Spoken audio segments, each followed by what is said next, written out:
On May 21st, 1996 in Fireball, California, a baby named Josh was born. He's currently known to be the franchise quarterback of the Buffalo Bills, and there are high expectations on him getting the team's its first ever Super Bowl win. But Josh Allen's story is far from being a fairy tale. Actually, he went through a lot, and we're gonna be covering everything in this video, from his high school years all the way into his NFL early struggles. Welcome to Pro Football Vision, and this is the rise of Josh Allen. Allen played football in his high school team over in his hometown. He wasn't a bad quarterback, but he never attended any elite QB camps, neither did he participate on many football events. In addition to that, Allen also used to play both baseball and basketball, which of course got some eyes off his football production, especially since he was very good in those other two sports. And if those weren't enough activities for the teenager, he also used to spend quite some time working in his family farm and on his mother's restaurant. He was a busy guy. Anyways, being a Fresno State fan, Allen tried to draw the coaching staff's interest, but to no avail. To make matters even worse, Allen received 0 college scholarship offers from over 1,000 universities he applied to. He did get an invitation to play for San Diego State as a walk-on, but just turned the offer down because there was no guarantee he would get any playing time. He ended up going to Ridley College, where he was a backup for the first 3 games of the 2014 season. However, he came off the bench the next game and impressed the coaching staff with not 1, not 2, not 3, but 4 rushing touchdowns. Of course, he ended up getting the starting job for the rest of the season, where he led his offense to over 4,500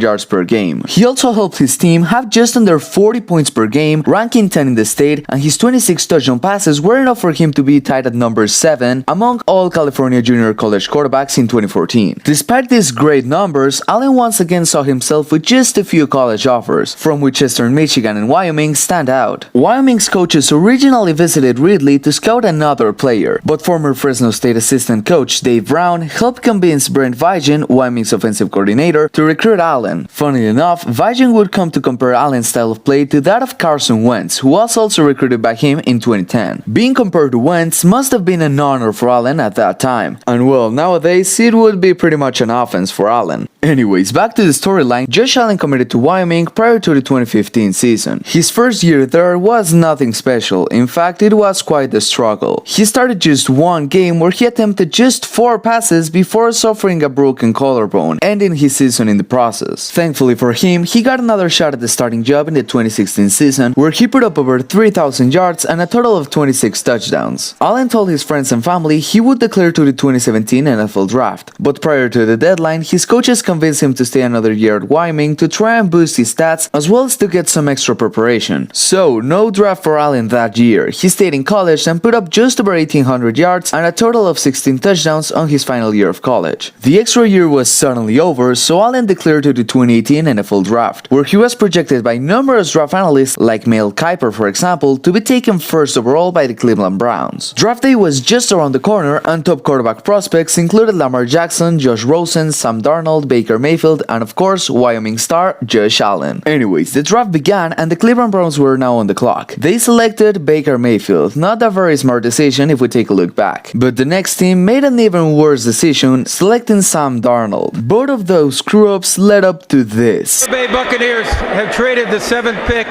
to the Buffalo Bills.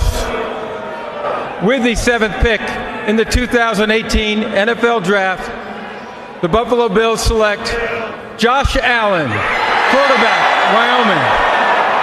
So there he is. You can hear the roar of the Bills fans as Allen took the stage, and little did they know how great he would be for the Buffalo franchise. But just as we're used to with Allen's career path, it wasn't a smooth ride. Josh Allen's first year in the NFL was nothing special. In fact, it was a little disappointing. Allen replaced Nathan Peterman on September 9, 2018, and he officially took over the starting job the very next week. He won 5 out of 11 games as a starter, completing just 52.8% of his passes, and he had 10 touchdowns paired with 12 interceptions. He did show some signs of potential though, and Sean McDermott made sure to exploit him in the upcoming years. So it's 2019 now, and Josh Allen is expected to turn the corner and lead this team to a winning record, which he actually did. He led the Bills to 10 wins, having over 3,000 yards and 20 touchdowns. It was a good year, but still, some people thought he wasn't capable of leading the Bills to success. Apparently, Allen took that personal, and on the 2020 season, he made a name for himself. Allen got the Bills 13 wins, wins, which was the most by the team since 1991. He had 50% more yards than in 2019, and he got 37 passing touchdowns, paired with just 10 interceptions. Despite not being able to get to a Super Bowl just yet, Allen signed a $258 million contract to stay with the Bills for the following 6 years. That contract is proving to be the right move by the Bills, since Allen currently has the best odds of winning MVP, and as of now, Buffalo is the favorite team to win Super Bowl 58. Who would have thought that a kid who got rejected by over 1,000 universities would become one of the best quarterbacks in the NFL? Anyways, if you like this video, please consider subscribing. Thank you so much for watching, and I'll catch you on the next one.